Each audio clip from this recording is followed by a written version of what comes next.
Good morning students, welcome to my channel.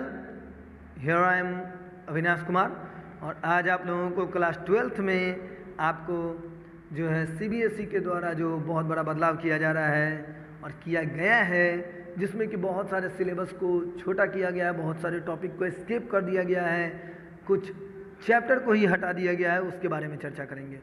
तो सबसे पहले आइए स्टार्ट करते हैं सॉलिड स्टेट से, जिसमें कि आपको इलेक्ट्रिकल एंड मैग्नेटिकल प्रॉपर्टीज़ नहीं पढ़ना है, band theory of metals, conductors, semi conductors and insulators को भी नहीं पढ़ना है, and N and P type of semi conductors भी नहीं पढ़ना है। सॉल्यूशन की बात करें तो एबनॉर्मल मॉलिक्यूलर मास और वैंस ऑफ फैक्टर्स के बारे में भी नहीं पढ़ना है। इलेक्ट्रोकेमिस्ट्री में अगर आते हैं तो इसमें आपको lead accumulators, fuel cell, corrosion, law of electrolysis जो एलिमेंट्री आइडियाज पर बेस्ड है, dry cell, electrolytic cell and galvanic cell, ये नहीं पूछेगा। केमिकल काइनेटिक्स, इसमें आते हैं तो कॉन्सेप्ट्स ऑफ कॉलिजन थ्योरी जो दिया गया था, जिसमें कुछ एलिमेंट्री आइडियाज जो इसके अंदर जो कुछ सम बेसिक ब्रीफिंग जो था वो नहीं बिल्कुल पूछेगा, और मैथमेटिकल जो कैलकुलेशंस था ये भी नहीं पूछेगा। एक्टिवेशन एनर्जी नहीं पूछा जाएगा, अरेनियस इक्वेशन के बारे में कोई जानकारी नहीं ली जाएगी। सरफेस केमिस्ट्री में आते हैं तो इमल्सन, जिसमें इसका टाइप्स ऑफ इमल्सन याद करिए। इमल्सन में इमल्सीफायर, जेल, जेलेटिन, ये सब जो था वो सब हटा दिया गया। कैटलिस्ट यानी कि कैटलिसिस में होमोजीनियस और हेट्रोजीनियस कैटलिसिस को हटा दिया गया है। Activity and selectivity of the solid catalyst ये हटा दिया गया। एंजाइम कैटलिस्ट ये भी हटा दिया गया है। उसके बाद आते हैं general principle and processing of isolation of elements में पूरा का पूरा होल एंड सोल इस चैप्टर के यूनिट को ही हटा दिया गया है।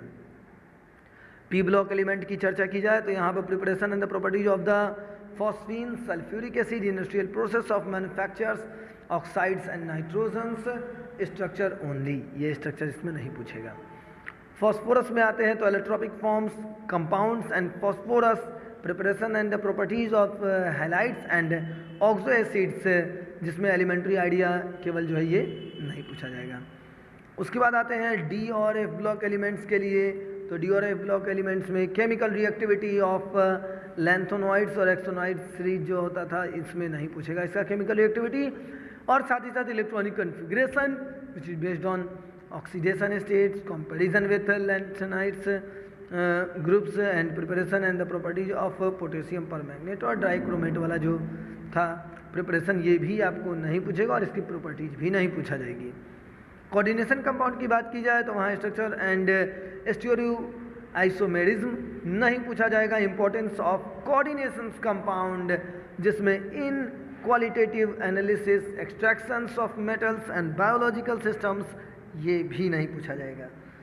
10th में आते हैं तो इसमें 10th की बात की जाए तो haloalkanes and haloarenes, uses and environmental effects of dichloromethanes, trichloromethane, tetrachloromethane, iodoforms, उसके बाद फ्रियॉन्स, डीडीटी याद होगा, तो इसके बारे में बिल्कुल भी नहीं पूछा जाएगा। अल्कोहल, फिनॉल्स और ईथर की बात की जाए तो यहाँ uses with special references to methanol and ethanol नहीं पूछा जाएगा। Aldehyde, ketones and carboxylic acid, इसमें कुछ खास जानकारी बोर्ड की तरफ से नहीं आया है कि इसको पूरी तरीके से स्किप करना है या इसमें कौन सा टॉपिक नहीं पढ़ना है। तो आगे बढ़ते हैं एमिन्स में। एमिन्स में सबसे इम्पोर्टेंट जो था, जो हमेशा पूछता था, वो था डाइजोमिनियम सॉल्ट के बारे में, जिसमें इसका preparation, chemical reactions and important in synthetic organic chemistries जो है बिल्कुल भी नहीं पूछा जाएगा। अगर मेरा चैनल आपको ठीक लग रहा है तो बिल्कुल सब्सक्राइब करें, और मेरी बातों को अगर अच्छा लगे तो आप लोग लाइक ज़रूर करिएगा। अब आते हैं, बात करते हैं 14th चैप्टर में जो है बायोमोलिक्यूल्स। इसमें है ओलिगोसैकेराइड्स, जिसमें सुक्रोज, लैक्टोज, माल्टोज, ये नहीं पढ़ना। पॉलीसैकेराइड्स में आपको स्टार, सेलुलोज, ग्लाइकोजन्स और इम्पोर्टेंस ऑफ कार्बोहाइड्रेट्स में ये भी आपको नहीं पढ़ना है। विटामिन्स में अगर जाने तो क्लासिफिकेशन एंड द फंक्शंस, ये नहीं पढ़ना है। एंजाइम्स में आते हैं तो एंजाइम्स नहीं पढ़ना है। Hormones, elementary idea excluding structures, ये नहीं पढ़ना है। पॉलीमर्स पूरा हटा दिया गया है। केमिस्ट्री इन एवरीडे लाइफ पूरा तरीके से हटा दिया गया है। प्रैक्टिकल्स की चर्चा की जाए तो कुछ पोर्शंस है जिसको डिलीट किया गया, जैसे कि सरफेस केमिस्ट्री में आपको कौन कौन सा चीज़ होगा, तो है preparation of one lyopic and one lyophobic solution, lyophilic solution starch, egg albumin, and gum lyophobic solutions, aluminum hydroxide, ferric hydroxides, arsenic यानी आर्सेनस सल्फाइड। उसके बाद आपको इसी में आता है dialysis of sol prepared in above, sol यानी कि कोलाइडल सॉल्यूशन की बात की जा रही है, ठीक है। उसके बाद study of the role of emulsifying agents in stabilising the emulsions of different oils आते हैं। उसके बाद केमिकल काइनेटिक्स चैप्टर में, इसमें आपको effects of concentration and temperature of on the rate of reaction between sodium thiosulfate and hydrochloric acid क्या नहीं पढ़ना है। Study the reaction rates of any one of the following, जिसमें पहला आपको देता है reaction of iodide ion with hydrogen peroxides at room temperature using different concentration of लोरिडिए यानी कि आयोडाइड आयंस। सेकंड इसी में आता है reaction between potassium iodate KiO3, नीचे में 3 होगा याद रखिएगा, and sodium sulphate Na2SO3 using starch solutions as indicator, clock reaction के बेसिस पे नहीं पूछा जाएगा। उसके बाद बात करते हैं थर्मोकेमिस्ट्री की, जिसमें any of one of the following experiments में आपको enthalpy of dissolutions of copper sulphate और पोटेशियम नाइट्रेट नहीं पढ़ना है।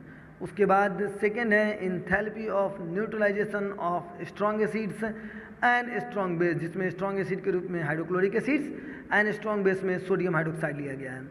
उसके बाद है determinations of enthalpy changing during interactions, hydrogen bond formation between acetone and chloroform नहीं पढ़ना है। Electrochemistry variance of the cell potentials in zinc या zinc two positive ions, copper ions और copper with charge in concentration of electrolysis, copper sulphate या zinc sulphate से at room temperature पे नहीं पूछा जाएगा।